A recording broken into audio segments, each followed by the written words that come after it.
Using a card scraper is one of the most effective ways of getting glue out of corners.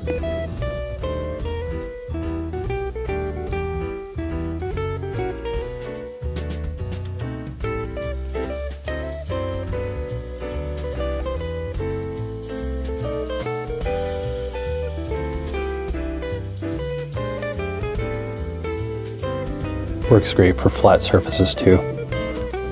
Not to mention leveling out two surfaces that are only slightly off.